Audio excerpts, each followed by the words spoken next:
अस्सलामुअलैकुम वरहमतुल्लाहि वबरकातुहू। कुरान करीम की नई क्लास के साथ आपकी खिदमत में हाजिर हुए हैं। ये सयाक़ूल का दूसरा पारा है, पेज नंबर 50। आज आपका सबक यहाँ से है। ये देखिए, यहाँ पर आपका 3 पाव पारा मुकम्मल हो गया था। आज आप पढ़ेंगे यहाँ से। कुरान करीम को पढ़ने के लिए एक एक हर्फ की सही अदायगी का होना बहुत ज़रूरी है। तो हम आपको हरूफ की अदायगी के लिए नूरानी कायदे की क्लास देते हैं, जिसमें आपको कुरान करीम को सही अदायगी के साथ पढ़ने के रूल्स यानी कवायद वगैरह सिखाते हैं, मखारिज सिखाते हैं। आप हमारे नूरानी कायदे की क्लास ज़रूर लिया करें ताकि आपके हरूफ की अदायगी सही हो सके और आपके मखारिज दुरुस्त हो सकें। तो चलिए बिला ताख़ीर शुरू करते हैं। अऊज़ु बिल्लाहि मिनश शैतानिर रजीम। बिस्मिल्लाहिर रहमानिर रहीम। व इज़ा तल्लक़्तुमुन निसाअ फ़बलग़न अजलहुन्न फ़ला तअज़ुलूहुन्न। यहाँ पर देखिए, ज़ाल के बाद अलिफ आया है, और जब भी अलिफ किसी भी हर्फ के साथ मिल के आएगा तो उसको खींच के पढ़ेंगे। तो यहाँ ज़ाल अलिफ ज़बर ज़ा है, यानी अलिफ ज़ाल के साथ मिल गया तो इसको खींच के पढ़ेंगे और हल्की सी आवाज़ में पढ़िए, क्योंकि अगर आप सख्ती के साथ इसको पढ़ेंगे तो फिर ज़ा की आवाज़ अदा हो जाएगी। इसलिए हल्की सी आवाज़ में पढ़िए। व इज़ा, ज़ा नहीं पढ़ना, व इज़ा, ठीक है। और इसको मोटी आवाज़ में पढ़िए, क्योंकि ये पुर हरूफ में से है। 7 हरूफ हमेशा पुर पढ़े जाते हैं। ख, साद, ज़ाद, ता, ज़ा, गैन, क़ाफ। उन्हीं 7 हरूफ में से ये ता है, तो ये हमेशा पुर पढ़ा जाता है। व इज़ा तल्लक़्तुमुन निसाअ फ़बलग़न अजलहुन्न फ़ला तअज़ुलूहुन्न। जहाँ भी नून के ऊपर तशदीद आएगी वहाँ पर आप गुन्ना कीजिए। यहाँ मद आ गया है, इसलिए इसको खींच के पढ़िए। गैन, गैन नहीं बोलना, गैन यानी मोटी आवाज़ में पढ़ा जाएगा। फ़बलग़ना, लग नहीं बोलना है, लग बोलना है, ठीक है। फ़बलग़न अजलहुन्न फ़ला, यहाँ भी लाम के साथ अलिफ आ गया तो इसको भी खींच के पढ़ेंगे। फ़ला तअज़ुलूहुन्न, फ़ला तअज़ुलूहुन्न अन यंकिहन अज़वाजहुन्न। देखिए यहाँ पर ज़ा है, इसमें सख्ती होगी। अज़वाजहुन्न इज़ा तराज़व बैनहुम बिलमअरूफ़ ज़ालिका युअज़ु बिही मन कान मिनकुम, ज़ालिका युअज़ु बिही मन कान मिनकुम युमिनु बिल्लाहि वल यौमिल आखिर। या को हमज़ा के साथ मिला के पढ़ेंगे, वाव नहीं पढ़ा जाएगा। और जब भी हमज़ा साकिना आता है तो उसमें झटका लगता है। मन कान मिनकुम युमिनु बिल्लाहि वल यौमिल आखिर ज़ालिकुम अज़का लकुम व अतहर, ज़ालिकुम अज़का लकुम व अतहर वल्लाहु यअलमु व अंतुम ला तअलमून। वल्वालिदातु युर्ज़िअन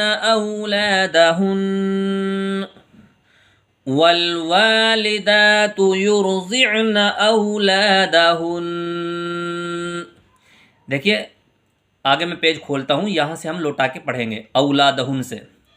औलादहुन्न हौलैनि कामिलैनि लिमन अराद अन युतिम्मर रज़ाअह, हौलैनि कामिलैनि लिमन अराद अन युतिम्मर रज़ाअह वअलल मौलूदि लहू रिज़्क़ुहुन्न व किस्वतुहुन्न बिलमअरूफ़, वअलल मौलूदि लहू रिज़्क़ुहुन्न व किस्वतुहुन्न बिलमअरूफ़ ला तुकल्लफु नफ्सुन इल्ला वुस्अहा لا تكلف نفس إلا وسعها لا تضار والدة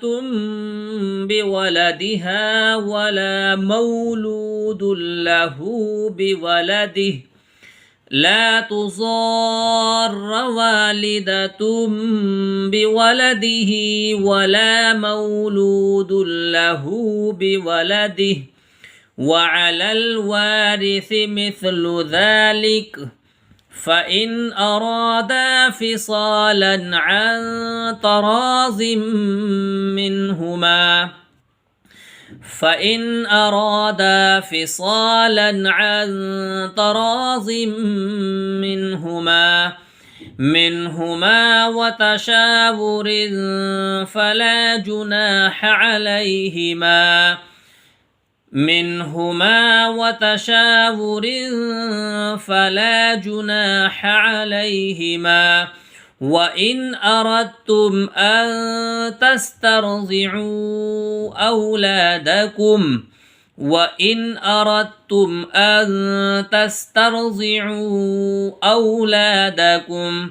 أولادكم فلا جناح عليكم إذا سلمتم ما آتيتم بالمعروف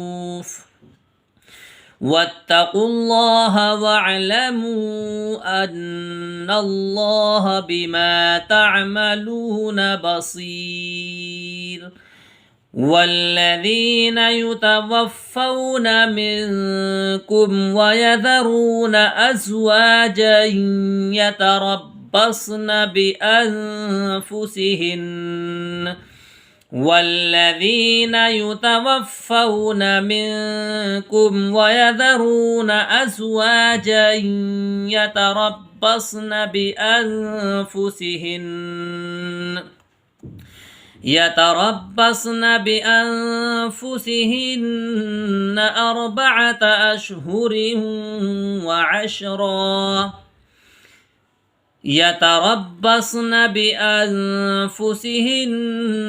أربعة أشهر وعشرا فإذا بلغن أجلهن فلا جناح عليكم فيما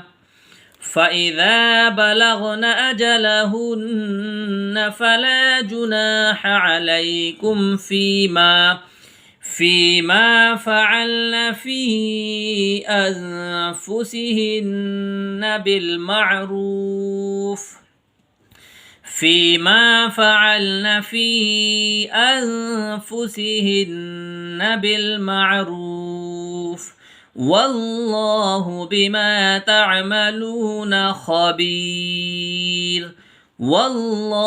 بما تعملون خبير वला इस वला को हम अगले पेज में पढ़ेंगे तो आप देखिए वला जुनाह अलैकुम फीमा अर्रज़्तुम बिही मिन खितबतिन निसा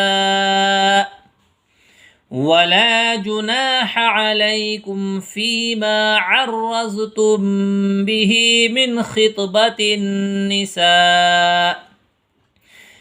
خطبة النساء أو أكننتم في أنفسكم علم